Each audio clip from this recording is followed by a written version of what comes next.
President Koroma of Sierra Leone, former President of Sierra Leone. He's going to start by sharing some remarks of what we have done, and then when we are ready, we will start the questions. I would like to remind you again that for the formal press conference, we will be using English. After we end, there may be an opportunity for you to have some conversation in Swahili. For those who can't, we'll see you. And the topic. Please remember that the questions you ask to the topics of the conference. We are not going to be discussing issues that are outside the topic. With that, sir. Thank you very much. Members of the Fourth Estate, let me welcome all of you and thank you for being here. We are members of the elders team that have had this elders retreat that is organized under the auspices of the Africa Drive for Democracy. I'm sure you need no introduction of the elders that are here. They are well known and renowned political figures in Africa. We have been here discussing on how we can further drive and strengthen the democracy in Africa. We are all proud of what we have been doing as Africans. This is not to say we have not had challenges. We are having challenges. We will continue to have challenges. Democracy is not a destination. It is a journey. We have to continue with the process. We move on and on and on. And that is why we came to this retreat. And we have had a spirited engagement with experts and professionals in various fields that are addressing the various thematic areas. But I must thank the President and the government and the people of Tanzania for the great hospitality that has been accorded us since our arrival. We have enjoyed it in a typical African way. The environment is very beautiful and relaxing. And we must also thank the organizers of this retreat, the Institute for Security Studies, the MS Training Center for Development and Cooperation, and the Center for Strategic Litigation. They have been working very hard to ensure that we are all here. They have been putting the bits and pieces, mobilizing the experts, because we are all concerned that we must, as Africans, try to take control of our narrative in our democracy. We must go out there and tell our own story. We will not hide behind our fingers about the difficulties and challenges that we have. Otherwise, we will not be here. But the fact that we are here indicates that we have accepted the responsibility to drive the process as Africans. And that is why the elders have joined the experts, civil society members, activists, to sit down. And this is a unique moment. This is the first time we're having this kind of engagement of elders of this background, professionals, activists, coming together to address the African issues. And like I said, the engagement has been spirited. We have addressed a lot of issues, and the details of each will be communicated to you very shortly in a communique that will be as a result of the outcome of these discussions. So in brief, let me again thank you for coming, and we are here to maybe answer one or two questions coming from you. And the moderator, over to you. Thank you, Mr. Chairman. If you have any questions for the elders around, who would like to start? When you speak, just say your name, the organization where you're from.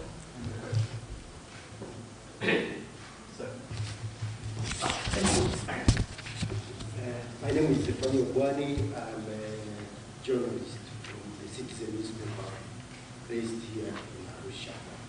First of all, we highly appreciate to be with the elder statesmen. We have been reading about them, seeing them on special consumer programs in Tanzania.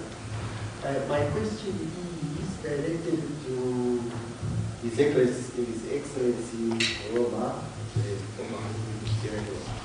He is the chair of the initiative. What I need to know is how is the initiative doing to ensure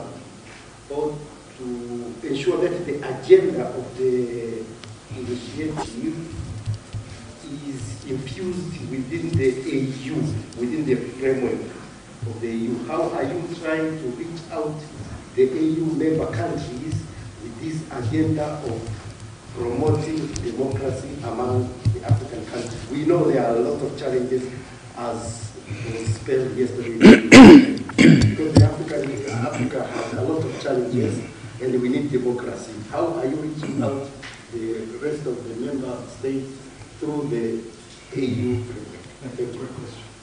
Well, let me thank you for the question, and let me say this. Even certain organs of the AU were invited at this meeting. We had a commissioner present, and the tool that the AU is using for good governance and democracy's representative was also here. He participated fully, the APRM participated fully. And we intend to move beyond this point to a kind of an engagement, maybe a visitation with the AU. We are already very pleased that at the opening of the conference yesterday, the president of Tanzania requested for the outcome of this meeting. And if the president at this level is requesting for the outcome, I am sure we can use that channel to reach the AU to meet and engage with them, because there are issues that have to be addressed at the AU. Like I said, there are conclusions which included addressing certain issues that have to do with the activities of the organization of the AU. So I want to assure you that it will not be business as usual.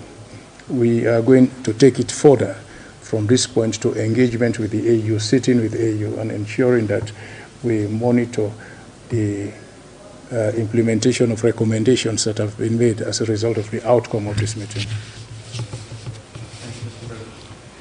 Thank you, Mr. President. Okay, it's already answered. Yes. Thank you very much, Your Excellency. My name is Edward Koro, and I write for the daily newspaper based here in Arusha. My question is, I have two questions. Both are directed to the chairperson. Yesterday, the former Prime Minister of Ethiopia posed a challenge.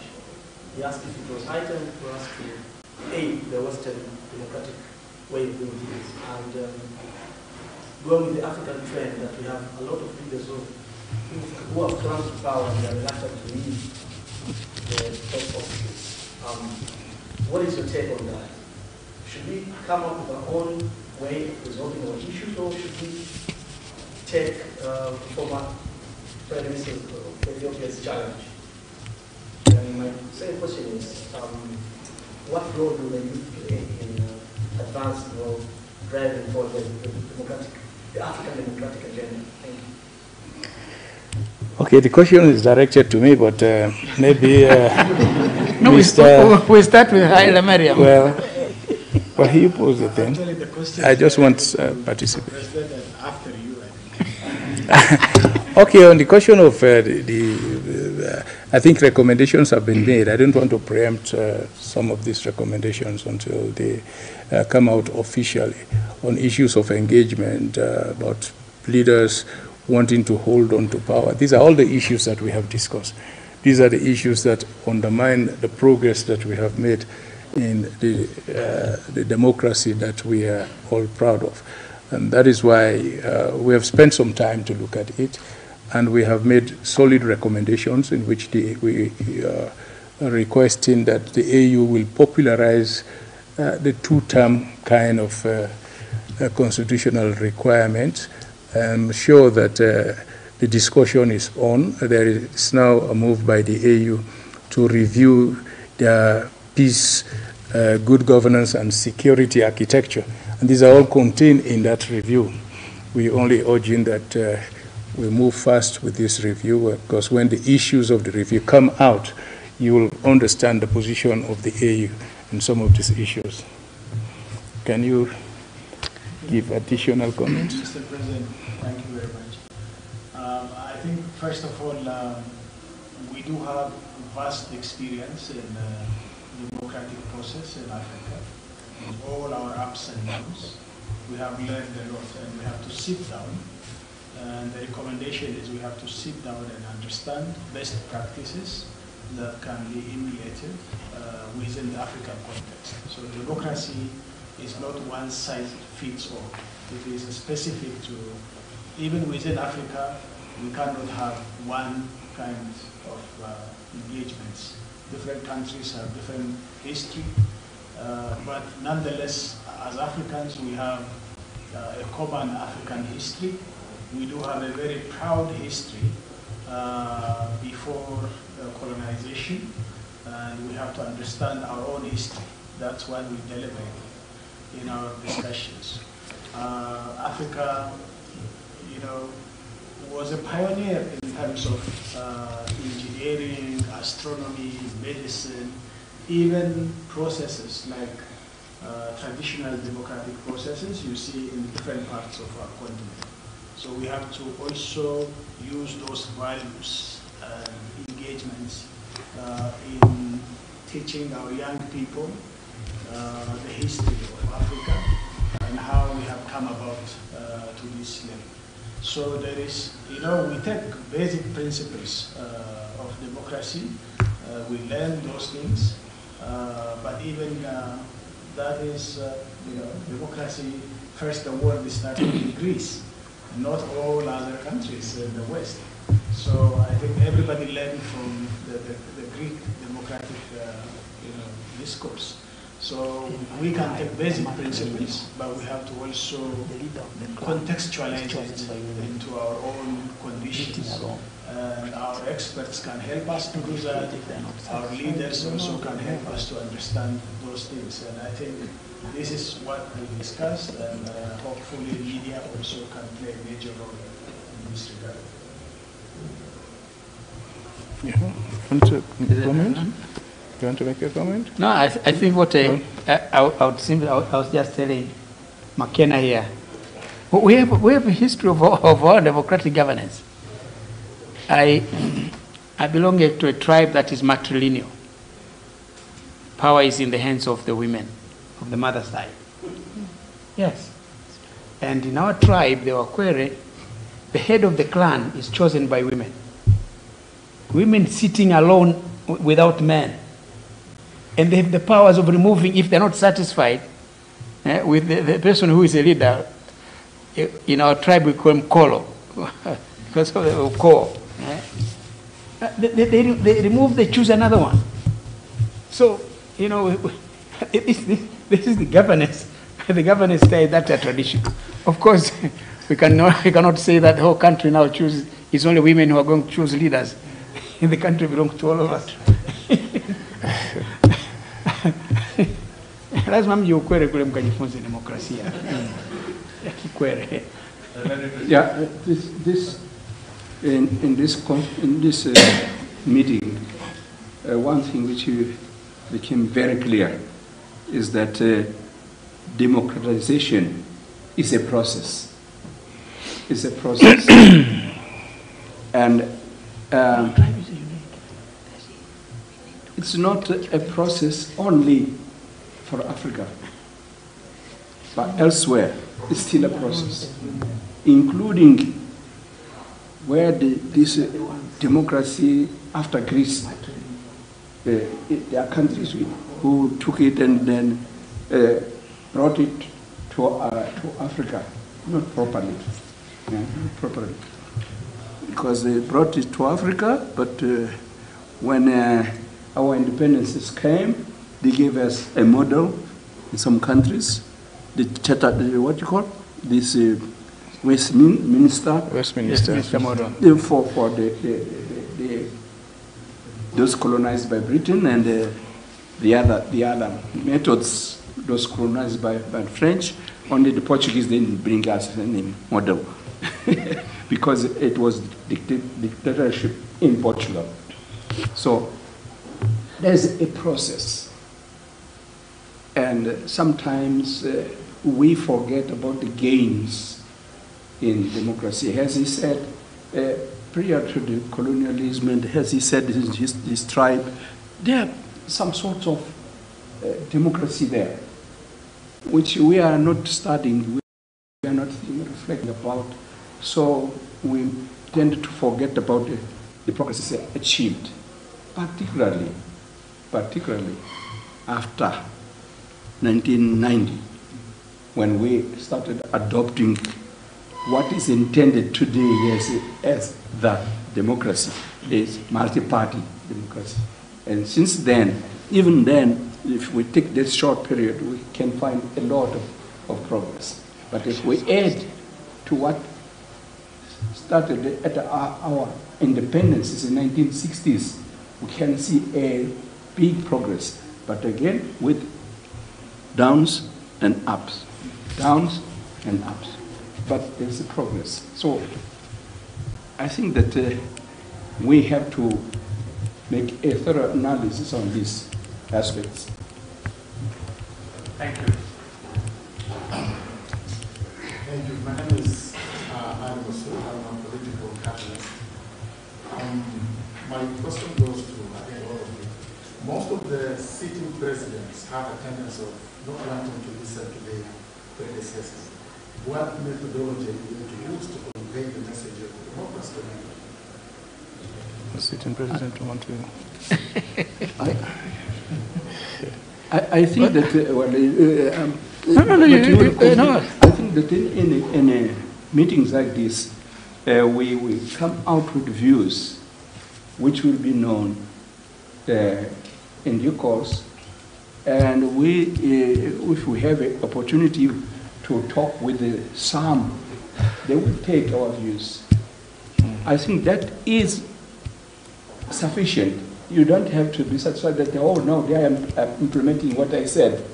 Let it ferment. Let it grow. Don't ask yourself that, oh, this tree is not bearing fruit, it's what I planted. No, forget about that. Bring the ideas. The idea will bear fruit. Let me add to that. One, when you elect a president, this president has his own agenda. There are things that he has been thinking about. He's going to see done when he becomes president, when he or she becomes president. So if you insist that follow what the other one has done, I think that is being unfair. They know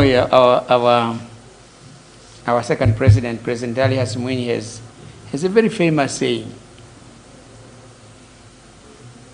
kila zama na kitabu chake. That every president has his agenda. Don't force him to follow the agenda of the previous government.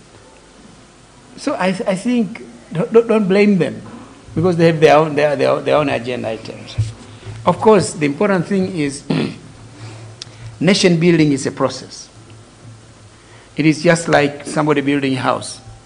Someone is building a foundation. Someone brings the wall up to 4 courses. Another one comes, puts another 4 courses. Another one goes to renter. Another one puts the roofing. so on. So that's a process. So, but we should not just insist on, oh, do like what President Koroma has been doing here in Sierra Leone. You cannot follow that. Yes, and again, I think let's be fair to the presidents. Like now we have President Samia. She has her own thinking. Some of the things that the previous president did, she has dismantled them. She's taking her own. You cannot say, oh, Mzee Magufuli alikuwa anafanya hivi. Kwa nini nawe hufanya hivi? No. There are things that were happening then. They are not happening anymore now. We cannot insist that it should continue to happen as they were there. I think that we are going to be unfair to the president. Yeah, I think. Yes. I concur with what my elders have said. But remember, I think we are not sanctified. Those of us who are sitting here are not there to say something which our successors have to take it or leave it. Now we are talking to the African people. It's not just focused on presidents and top leaders only. I think we have to understand that we are also collective here, not just individuals. It's not President Koroma is not representing Sierra Leone. I am not representing Ethiopia. We collectively represent Africa, and that's why we wanted a retreat of the elders. Together, we can make a change. And our leaders, current leaders, also have their own collective organization, like the African Union, Heads of State Assembly, and different organizations, the ECOWAS, the SADC, and all those things, I think. So we have instruments where ideas can penetrate, can go into to the people, so that collectively we will have a change in our continent. So the most important thing is what matters is an idea, and that idea, how to implement that with proper advocacy and trying to convince the collective, including our youth, like you said, who has the potential for the future of our continent, to take this agenda and become active citizens to move forward. So it is a building block, as the president said, and it's not just one-man show. Let me just end up by saying that you, members of the Fourth Estate, will also have an important role to play in this. No two people are the same. No two leaders will be the same, even when they come from the same political party. Because of the character differentiation, their approach to things will be different. But also, what is right is right. What is good for the people will be good for the people.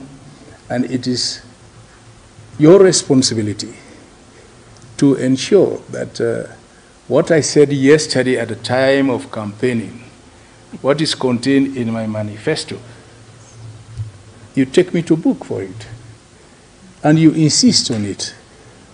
You also have to be doing your work. Very steadfast, very professional, and when they see you are professional, the leaders will also sit up. They know that they are dealing with an enlightened public, because you will also go out there. If I decide to compromise state institutions, you know it is not right. But it is for you to bring that out. If I manipulate the election process, you know it is not right. It is for you to be very professional and steadfast in what you are putting out. So together we try to manage a situation in the journey of democracy. So everybody has an input. But for the populace of Africa now, wherein you have a high number of illiteracy, you people are the watchdogs. You have to be very sharp and professional in what you do. Thank you. for the CHANZO Our three questions. 2 minutes. Yes, 2 months.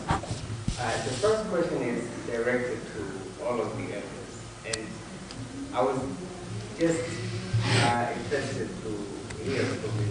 Why are you doing this? What is this one thing that is pushing you to? You are a senior citizen, you are a retired president, and head of government. You would have chosen, for example, to play with your children and grandchildren. Yeah, go out and play. But you decided to come here for 2 days, engaging with the experts on these issues. What is it that is, pushing you, motivating you to do this? And my last question is directed to the chairperson of the initiative. What follows then after the what? What follows? What follows after this? Yes. Yeah, what follows after this? And if they are planning, for example, to bring on board more elders, because we know that there are many retired head of state and head of government across the continent. What are the plans to bring them on board to put forward the agenda? Thank you very much. Okay, I will ask those that don't have a direct question to answer the first question. And I will answer the next question of what follows from here. Who would want to kick off? On why are we here? I'm here because my people are poor, and we haven't come out of poverty, and we are a very young continent, and our youth has not got the necessary jobs, and we need to bring that jobs into the continent and within the continent. Of course, I believe that it is we who should do that. A decent life for our people. So then there is huge potential in our continent which has not been unleashed. And so through our movement like this one, we can somehow support the process, underpinning all those things, gaps that has to be filled. When you are a sitting president, you have lots of things on your plate, and sometimes you lose sight and prioritize things. And so these kind of things here, work on the side of your head, so people will focus on areas of very important things. So I feel I can contribute to that for a better Africa future for our young people, including my own 3 daughters. Yeah, we are doing this because we want to see that what we started doing have a continuation, even if it has to take some corrections, but it has to continue. We want to say by this that we are here, that we have done something which the others might not know, and it will be known. Fortunately, we have experts who are making this research, even what we... Revolutionary liberation movements were constituted by young boys and girls who went into the bush to fight. Saying is that it's a question of creating opportunities for the young people to participate in the whole process, not a question of appointing that this one will be a leader within 20 years or 25 or 50 years, but it's just to prepare the ground and let the seeds fall. The good seeds will germinate up and then they will grow. But we have to prepare the ground and give opportunities. It's a question of opportunity. But there are many things which have been done in all the countries of Africa. You heard about the child parliaments. And they go every country to the United Nations, they read their speeches, they prepare the speeches at home. So this is a process of preparing people for leadership. preparing people to sustain democracy. And we have charters of rights of the children, and at the schools we teach them what their rights are. So it's a way of grooming. It's not when you are 20 years and then I want to be president like Kisano. No, it's not that. We start, and yesterday I told the women there, I said, at home, you have to introduce democratic ways of living. Sometimes you don't say that they are democratic ways, but they are democratic ways. If you give chance to your children to speak, to do things by themselves, instead of all the time pointing what they should do, what they should not do. They have to learn. Okay. Well, I think... if I may ask my Tanzanian colleagues, in the Tanzanian parliament today, who is there of my age?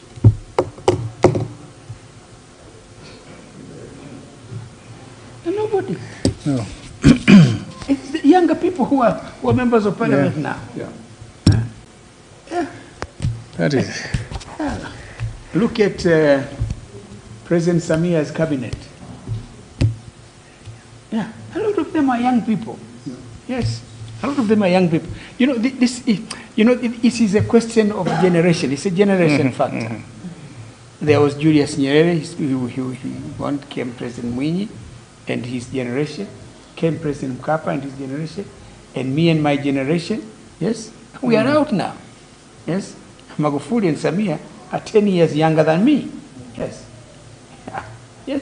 So there will come a time they'll also depart. Younger people will come up. Younger people will definitely come. Even if I wanted to be there. But I can't. There will come a time I will have to depart this world. And when you look at it now, you look at, as I said, just look at the parliament. When I see this, I'm told this is a member of parliament. I don't even know them. Every time they introduce me, Mzee shikamo, mi mbunge wa wapi, sema wewe. But I could not do that the last 10 years because I knew everybody else was in my generation. So it's a generation factor. It's a generation factor. They will give way. So this underscores the point that we are in a long journey. Democracy is a journey. We can only segment it by generations. The generations before us have played their part to lay the basis, liberation and others, fighting for independence in other countries. So things are changing, and things are now changing very fast, especially with technology. Even your own profession is now being threatened with technology. The formal journalists, publishing, and the informal, the social media guy, the man who will just sit in his room and try to influence society can become very popular. And they listen to him more than reading the newspapers. So these are all changes that we were not thinking about in the past 10 years or 15 years back. Nobody thought that we'll be in that situation. Kipanya is doing that. We have to just move on. The journey is endless. The Western democracies that have been it for 200, 300 years still have issues to discuss. And they still fight over issues as if nothing has happened. So it is a journey. We can only give a support to the process and ensure that the playing ground is level, opportunities are given, and we try to invest in the youths. Half of the world's youths are in Africa now, as at today. That is a statistic that you have to live with. 800. And how do we provide for them? How do we empower them? How do we ensure that we transform these youthful energies into something that is productive and developmental for Africa. This is the challenge of democracy. Okay. Thank you very much, Mr. Chairman. I know there are more questions, but there are young people waiting to engage with the elders. So we are closing the formal press conference for next week. So sema ile Kiswahili. Sasa Kiswahili inabaki inaendelea informal. Nadhani hawa wazee waendelee. Hao waendelee kule. Alafu kama una nafasi. So I think I can allow the three of you to go ahead. I'll come and join you. Since yesterday they've been demanding me to speak in Kiswahili. Okay.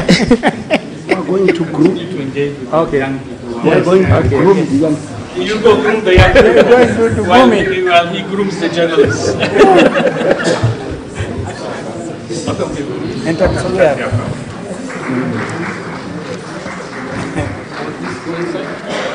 All questions are only on yeah, let's go inside. Yes.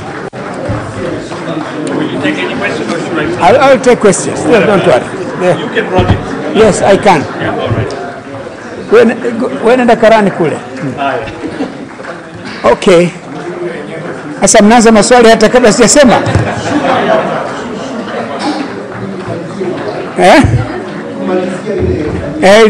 Lipiro. So malizia basi lile. Sawa. Umeshaondoka wewe, umeshaondoka wewe, sema na mimi sasa. Lakini ni swali ambalo basi utaliuliza wakati huo tutakapofika kipindi cha maswali.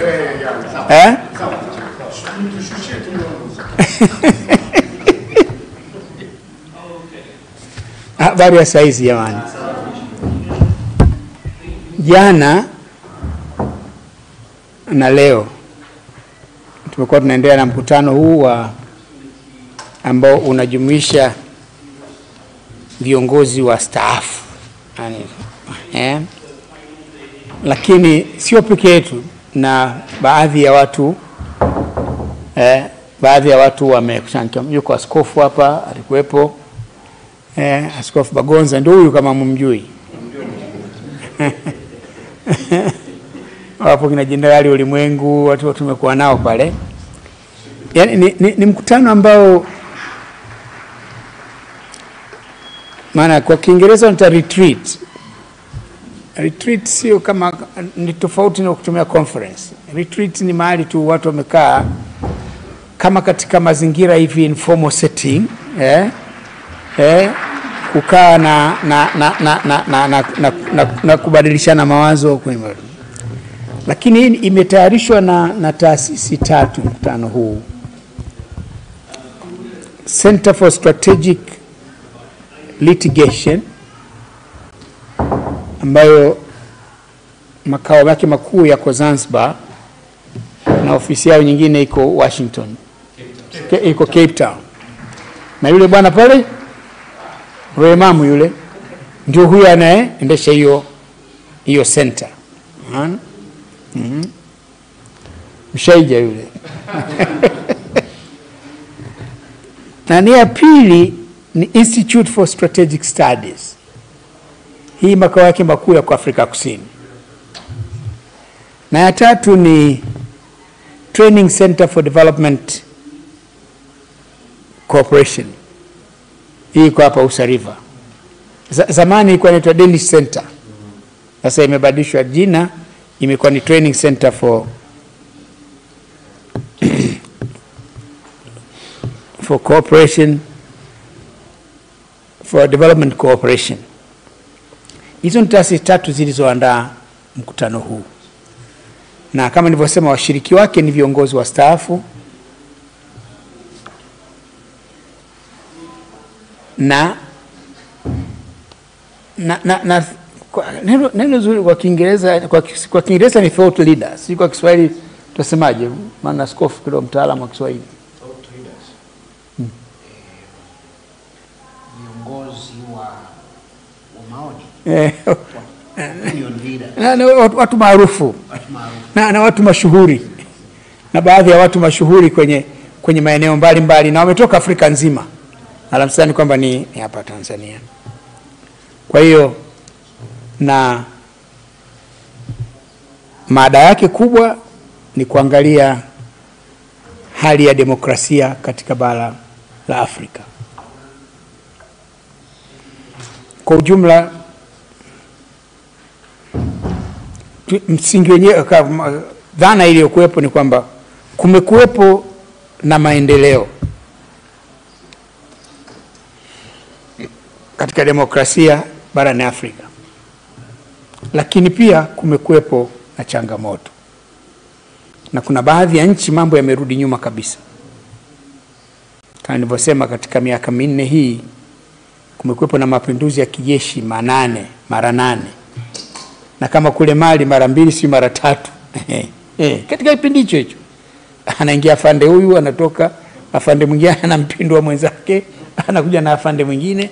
Kwa hiyo kumekuwepo hiyo ambayo wenyewe kabisa, maana hawa wamewapindua viongozi waliochaguliwa kidemokrasia. Guinea pale, Burkina Faso wamepinduana mara 2. Maana kwa hiyo katika kipindi kifupi hiki, nasema katika miaka 8 hii kumekuwepo na mapinduzi ya kijeshi mara 21 barani Afrika. Kwa hiyo sasa kuonyesha tu kwamba demokrasia kweli inafanikiwa, lakini pia kuna changamoto, kuna maeneo mengine mambo yanarudi nyuma kabisa. Kwa badala ya viongozi kuingia kwa kuchaguliwa, viongozi wanaingia kwa kupinduliwa. Lakini hata huko ambako kuna baadhi ya nchi zinapitia kwenye vita vya wenyewe kwa wenyewe, kama ilivyo Sudan sasa hivi. Hakuna mapinduzi pale, lakini majenerali wawili pale wameamua kuivuruga nchi yao tu. Hata wanachopigania hakijulikani. Nani maarufu? Yule mmoja alikuwa anaongoza kundi la wanamgambo. Huyu mwingine jenerali kabisa wa vita. Sasa kumetokea mazingira, sasa mkishakuwa kwenye mazingira yale, ni mazingira ambapo hata demokrasia haiwezekani. Kwa sababu walipochukua wale, walipomondoa Bashir, ilikuwa maelewano ni kwamba wataitayarisha nchi kwenda kwenye uchaguzi, warejee kwenye demokrasia.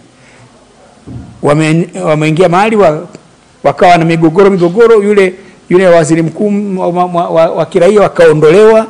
Sasa wameingia wenyewe wanapigana. Sasa hivi hata haijulikani Sudani. Marekani imejaribu kusaidia, Saudi Arabia imejaribu kusaidia, lakini hali inazidi kuwa mbaya. Kule Darfur tena, ambako ndio mwingine alikotokea kule, nako mambo yamevurugika tena. Kwa hiyo hali mazingira ni hayo, lakini kumekuwepo na tatizo hata hapo demokrasia iliyokuwepo. Chaguzi zimekuwa zina mashaka, election rigging. Lakini pia katika uchambuzi imeonekana tu kwamba pia hata demokrasia ya Afrika, ushiriki wa wanawake umekuwa hauridhishi. Women participation imekuwa ni ndogo, lakini pia participation ya vijana bado nayo imekuwa hairidhiki. Yako matatizo makubwa ya rushwa katika demokrasia za nchi zetu hizi. Lakini pia udhaifu wa zile taasisi zenyewe zinazosimamia demokrasia. Umejitokeza kwamba kuna udhaifu katika zile taasisi zinazosimamia demokrasia. Kwa hayo ndio yaliyojitokeza kweli katika mazungumzo ya kwamba jamani, sasa katika mazingira haya kwa kweli demokrasia katika bara la Afrika inapitia changamoto kubwa. Kwa hiyo wazee pamoja na thought leaders, ukiwepo baba askofu hapa na wengineo walikuwepo pale, kwa pamoja tumekaa na kuijadili hali hii na kuwa na mapendekezo na maoni mbalimbali. Na maoni mengine kwa kweli shabaha yake kama alivyokuwa anasema rais wa Sierra Leone, tunataka tuone namna ya kuyafikisha Umoja wa Afrika ili waone namna ya kwa sababu katika Umoja wa Afrika kule kuna utaratibu wa kusimamia chaguzi na demokrasia. Kwa hiyo hayo ndio yamekuwa ni mazungumzo yenyewe, na mazungumzo yetu utaratibu wake wamekuwepo watu watafiti waliokuwa wanatoa waliofanya tafiti kwenye maeneo hayo mbalimbali, na katika tafiti zile ndio wamekuja na kutoa taarifa kwenye huo mkutano. Kulikuwa na Afrobarometer ambao wao walifanya reflections on the state of democracy in Africa. Wamefanya uchambuzi mpana sana, tafiti pana sana juu ya hali ya hivyo. Kulikuwa na mazungumzo kuhusu the state of women and young people, na wako watafiti wameleta mapendekezo hayo, kwamba wanawake ni 51%, lakini kwenye nyanja hizi za siasa hizi demokrasia imewaacha nyuma sana. Imewaacha nyuma sana. Ni nchi chache sana zina wabunge wengi wanawake, ni serikali chache sana zina mawaziri wanawake ama wanawake katika nafasi za uongozi. Kumekuwepo na rai ile ya Umoja wa Afrika kwenda kwenye angalau 30%, hata SADC 30%, lakini nchi chache sana zinatekeleza hizo. Na katika hilo wameleta na uchambuzi wa nchi gani zinafanya vizuri, ni zipi hazifanyi vizuri. Lakini limezungumzwa swala zima la usalama, amani, usalama na migogoro katika Afrika. Hiyo nayo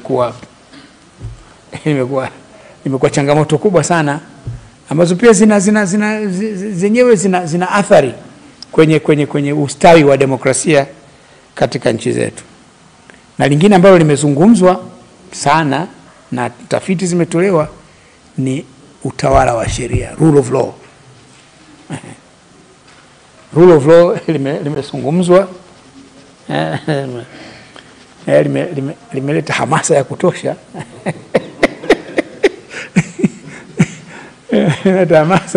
hamasa ya kutosha.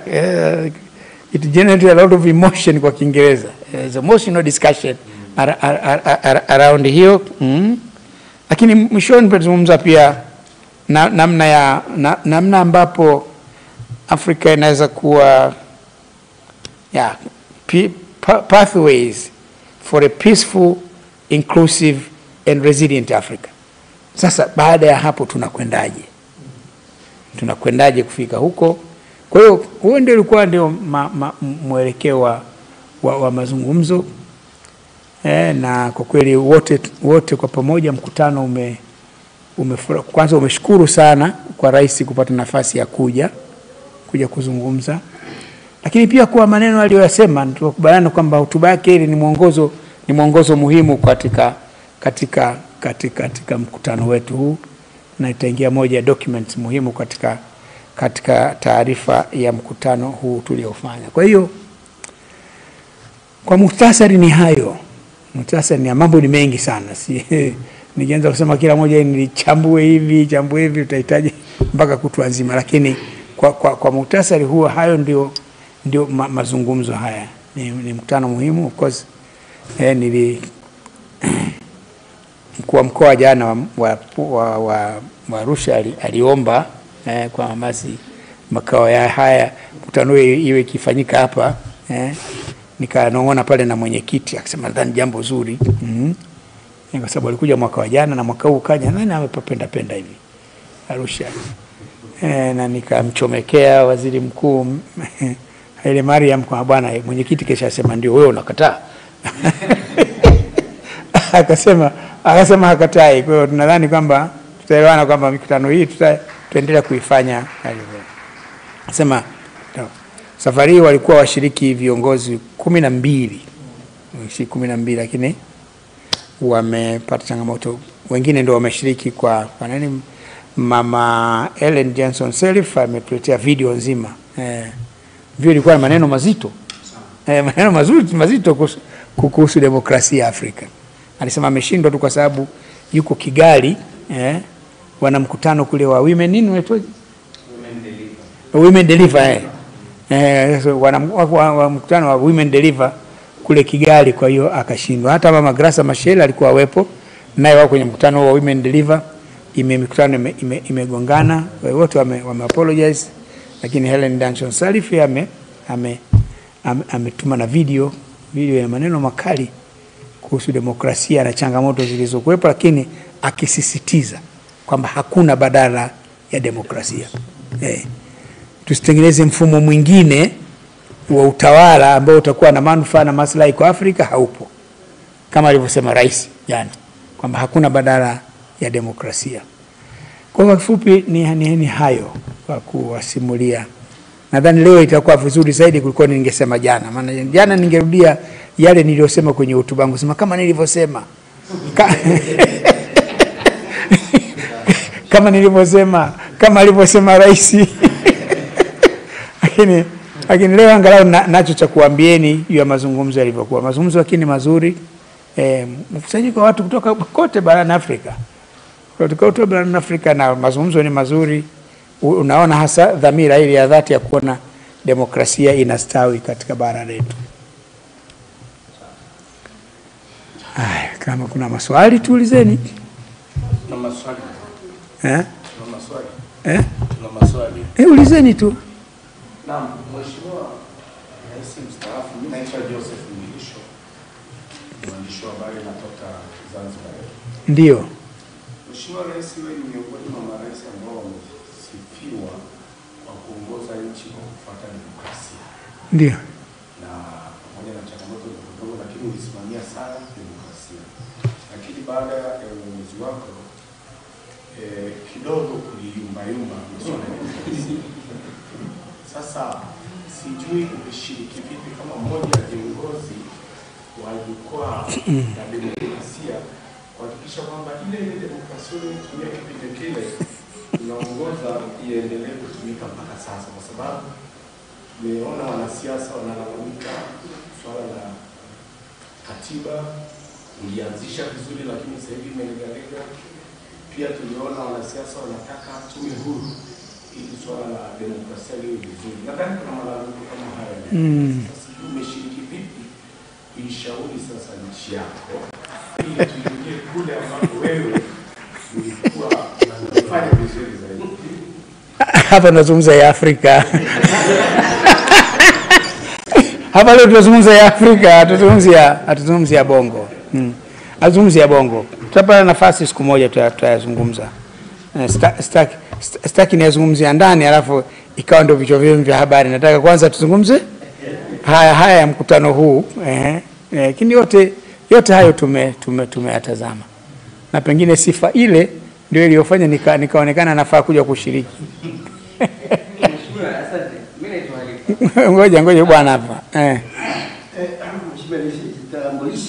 Kaeni tu. Swali langu ni katika Afrika, demokrasia katika Afrika. Ndio. Wewe umewahi kwenda kusimamia chaguzi mbalimbali katika Afrika na mashirika mbalimbali ya AU, SADC, EAC na nini yamewahi kwenda. Sasa nini maoni yako kuhusu nchi ambazo uchaguzi zinafanyika kihalali, inapitishwa na AU, Commonwealth, EAC, SADC, halafu nchi sasa hivi karibu inawaka moto na unaifahamu hiyo nchi ambapo yaani nchi sasa hivi karibu inawaka moto sasa hakukaliki na hii ni nchi ya Kiafrika na uchaguzi umefanyika na kuna patashika kubwa sana kwamba patashika nguo chanika maandamano. Sasa nini maoni yako na hasa specifically kwa sababu katika hiyo nchi wewe ndio ulikuwa mwenyekiti wa observer team kutoka EAC. Nimesema hivi. Kwanza tuzungumze haya yanayohusu hapa. Hizo zote changamoto tutatafutia nafasi.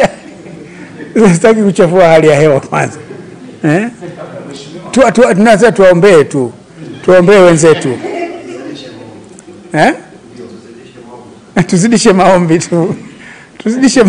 tu. Amesema hizo ndizo changamoto zilizokuwa zinajitokeza. Katika nani kwamba katika matatizo ya changamoto maendeleo, lakini kuna mahali kuna matatizo mbalimbali yanayojitokeza. mnafanya uchaguzi, jeshi linaingia kati. Mnafanya uchaguzi, kuna kutokea civil war. Maana kuna wengine mahali wanafanya uchaguzi, mara nyingi katika nchi nyingine hizi uchaguzi ndicho chanzo cha vita. Watu wanapigana kwa sababu hiyo.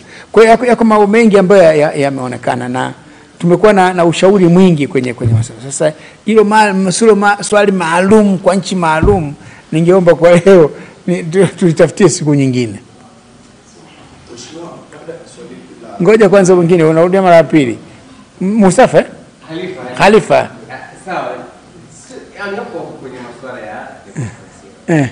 Tunafahamu kwamba wewe ndio ambaye wakati wa urais wako ulimpa nafasi Rais Samia akawa waziri kwenye baraza lako la mawaziri. Na sasa ni rais wa nchi. Ndio. Na kuna moments ambapo umejaribu kumpongeza kwa hatua alizozifanya. I was just wondering, are you proud of the stage that Samia is right now, given the fact that wewe ndiye ambaye ulimtoa Zanzibar, ukampa nafasi kwenye kiapo, and now she's the head of state. Japo hajakulisi wewe moja kwa moja, lakini she's the head of state right now. Are you proud in any way or? Naona maswali hili yameisha. Nachosema kwamba kwa kweli Okoze ameisha, lakini siwezi kuacha. I'm really proud. Nimefurahi kwanza kwa sababu nishafanya naye kazi kwenye kama anavyosema. Unajua baada ya kwanza kwa tumekuwa wote wajumbe kwenye halmashauri kuu ya taifa, kwenye kamati kuu. Lakini baada ya yale machafuko ya Zanzibar, kulipotokea vifo kule Pemba kule 2001, uchaguzi wa 2000 uliozua mgogoro ule 2001. Unaona? Baada ya mgogoro ule Rais Mkapa wakishauriana na Rais Karume waliamua kuunda team. Sio tumezoea neno tume kila wakati. Lakini waliamua kuunda team. Mimi niliongoza ile team. Na katika timu ile nilikuwepo mimi kama kiongozi, waziri wa mambo ya nje. Alikuwepo Ali Mohamed Shein akiwa waziri wa nchi katika ofisi ya rais anayeshughulikia utawala bora. Alikuwepo waziri katile wadhani wa biashara Samia. Alikuwepo tena waziri Adam Mwakanjuki. Mimi ndio kiongozi wa ile timu, na tulizunguka katika nchi za kadhaa za dunia kwenda kuwaeleza nini hasa kimetokea. Lakini wakati ule message yetu kubwa ilikuwa kwamba jamani, yametokea, lakini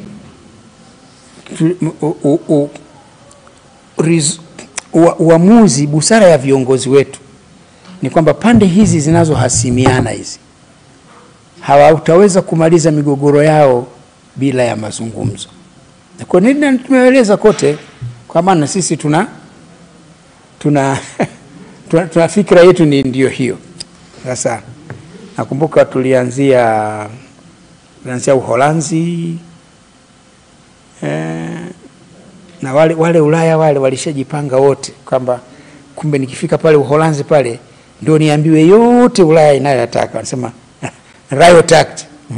Soma pale Uholanzi, tukaenda Nordic countries, tukaenda Uingereza, tukaenda Canada, tukaenda Marekani, tukarudi nyumbani kuelezea. Na baada ya pale ndio ukaja mazungumzo yale ya mwafaka wa kwanza ule. Mwafaka wa kwanza ule. Unaona? Kwa hiyo katika ukaa pale mnakaa naye, mnazungumza. Kwa kweli alinivutia sana kwamba mtu mwenye upeo mkubwa sana wa mawazo. Mtu mwenye upeo mkubwa wa mawazo, ana ufahamu mkubwa wa masuala. Unajua hakuwa anajitokeza sana mbele hivi, lakini katika ile unapompa nafasi ndio unapojua kwamba hapa kuna mtu ambaye ana mawazo. Na kwa mimi nilipochaguliwa kuwa rais, nikamchagua kuja kumleta kwenye serikali ya muungano, akaja kuwa waziri wa nchi ofisi ya makamu wa rais. anashughulikia masuala ya muungano, and she did extremely well. She did extremely well. Kwa hiyo tulipofika 2005 pale, baada kumchagua Magufuli, kumteua Magufuli kwa mgombea wetu, tumekaa na Rais Magufuli juu ya nani awe, sema bwana Samia anatufaa, basi tukakubaliana, na Mwenyezi Mungu amemfanya kuwa rais na anaendesha nchi vizuri mpaka sasa.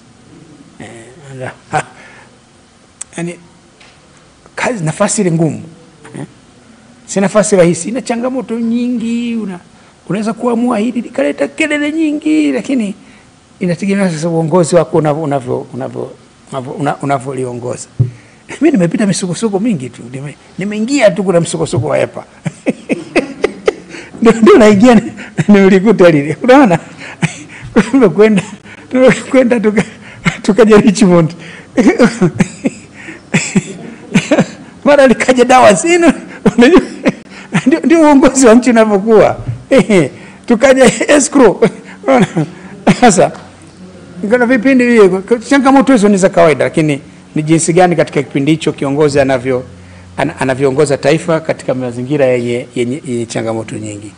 Na mimi kwa kweli naridhika kwamba kwa kweli anaongoza nchi vizuri, ni mtulivu, hana hamaki, hana hasira. Unajua kitu kikubwa ni uongozi, ni mtulivu. Unajua wakati mmoja nilikuwa nawasimulia tu hii. Wakati mmoja kunapita vipindi vigumu sana. Asipita vipindi vigumu sana. Katue alikuwa ameshastaafu sasa. Mkurugenzi mkuu wa usalama Katue Abson. Tulikutana akanisimulia, unajua rais, unapita vipindi vigumu, lakini tunachoshukuru kuliko yote sisi tulioko nje ni kwamba wewe mwenyewe umekuwa mtulivu. So ungekuwa wewe mwenyewe sio mtulivu, wewe mwenyewe una panic, sisi wenzako wote, sisi kwenye tunayoongoza huku, tunayokusaidia huku, na sisi pia tukisha panic nchi inachanganyikiwa. Lakini wewe umebakia kumbe. Mimi ninachofurahi ni hicho kwamba amekuwa mtulivu. Maisha hayawezi kuwa na kila siku kama nilivyokuwa nasema, nisema babu yangu nchi haipoi kama ugali. Kwa hiyo nadhani kwa hilo naridhika nalo. Nadhani yanayohusu mkutano huu yameisha. Husu mkutano huu vijana pia wangependa fursa. Najua kwa sababu vijana wengi ni wa Tanzania, wale nisipokuwepo mimi wanaona kama vile nimewatenga. Tutapiga picha haya. Tupige picha kwa pamoja tuendelee. Haya. Picha. Ni moja. Ina mingine wote staki.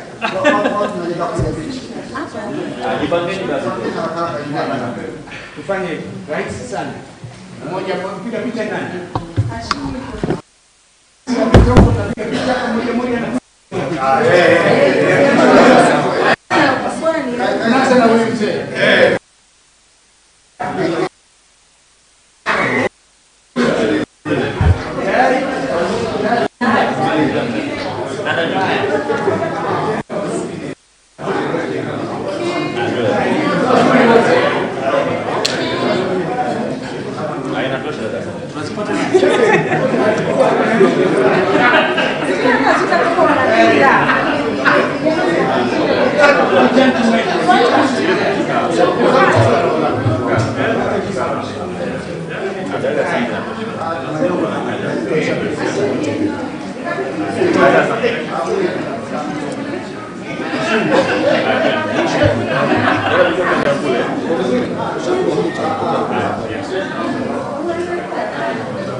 Bima Pub, urahisi wa maisha.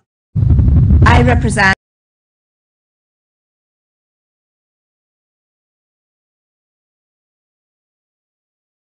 Kabla tukianza safari, wengi tukikumbuka tutahakikisha matairi, upepo upo fresh. Tutahakikisha spana na jack zipo na zinafanya kazi. Tutahakikisha breki zinakamata, taa za mbele, nyuma, indicator, hazard zinawaka. Hapo sawa. Wiper zinafanya kazi. Tutaangalia oili, engine na maji. Tutanunua bima na bima pub ili zisome na kusomeka. Kisha gari inaoshwa. Yote hayo ni utayari wa chombo chako na changamoto za safari. Ila so kwa ajili yako wewe dereva.